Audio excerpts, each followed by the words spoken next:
Alors, bonjour tout le monde. Merci d'être ici ce matin. Mon nom est Lucie Tedesco et je suis la commissaire de l'Agence de la consommation en matière financière du Canada. Et nous sommes ici aujourd'hui pour vous présenter et pour rendre public notre dernier rapport de recherche intitulé « Financer une auto, tendance du marché ». Alors, c'est à titre de dirigeante de l'agence que je vous présenterai un résumé des principaux éléments du rapport et des mesures que l'agence prendra pour aider les consommateurs canadiens à s'y retrouver dans le marché du financement automobile. For most Canadians, automobiles are the second most expensive purchase they will make in their lifetime. In growing numbers, Canadians are turning to long-term loans to finance their vehicle purchases, extending payments as long as 8 or 9 years instead of the traditional 5-year loan term. And while Canadians are paying for their vehicles over these extended periods, research shows that they are not keeping their vehicles any longer. Many continue to trade in their vehicles after only 4 or 5 years when they might owe more on their vehicle than their vehicle is actually worth. This is commonly referred to as negative equity. Longer term and lower, more frequent payments can create a false sense of affordability that increases consumers' vulnerabilities and exposure to financial risks.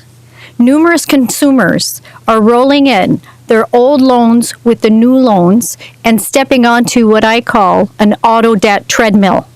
This could jeopardize their ability to keep up with their overall credit obligations. The trends with respect to the extended car loans identified in our report are concerning.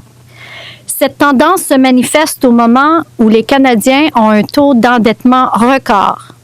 La Banque du Canada a récemment signalé que l'endettement des ménages au Canada a considérablement augmenté, ce qui rend l'économie et le système financier au choc vulnérables aux chocs touchant les revenus et les taux d'intérêt.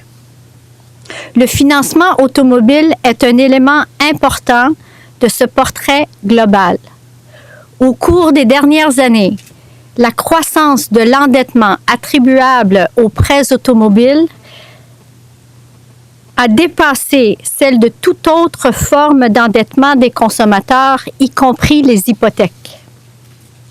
In 2015, Canadians drove home 1.9 million new vehicles, setting a new record for the third consecutive year.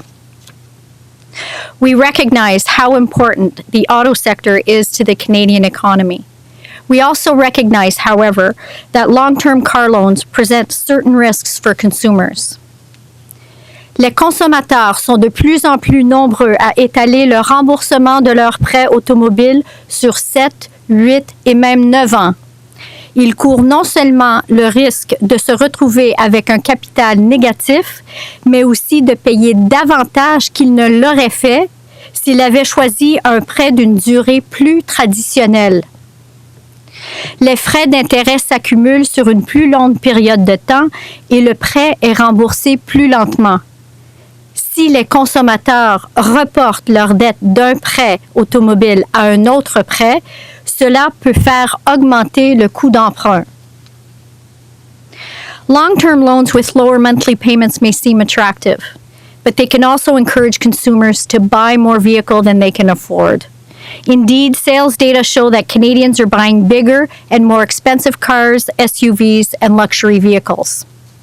By focusing on the size of the monthly payments, consumers may neglect to consider the overall cost of their vehicles.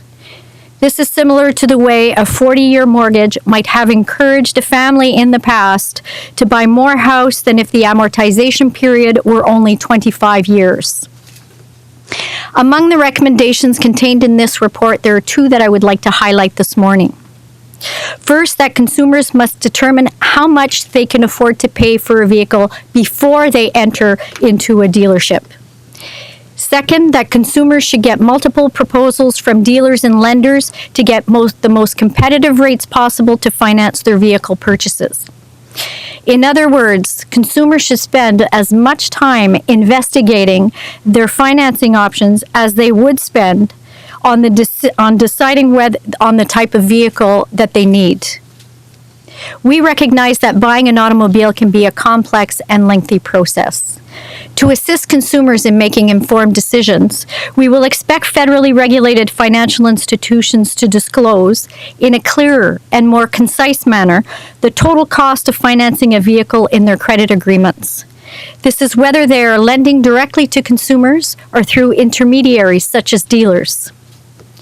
The FCAC has also developed new online material to help consumers navigate the complexities of automobile financing. These resources, available on the agency's website at paystoKnow.gc.ca, walks consumers through considerations such as buying or leasing, overall vehicle costs, and the risks of negative equity. Finally, we will work with our provincial and territorial governments to provide consumers with the information they need to make responsible choices. Nous devons reconnaître qu'à l'extérieur des centres urbains, la plupart des gens dépendent de leur automobile pour se rendre au travail et pour subvenir aux besoins de leur famille.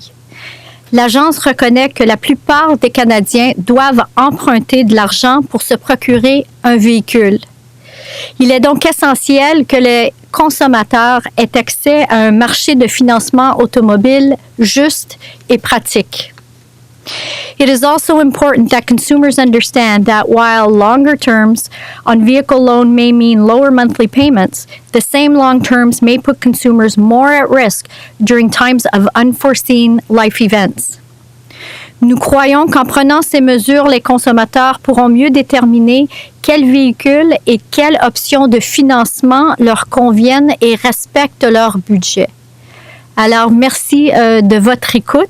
Et maintenant, j'aimerais inviter M. Michael Rota, un représentant de la province de l'Ontario, à prendre la parole. Alors, Michael.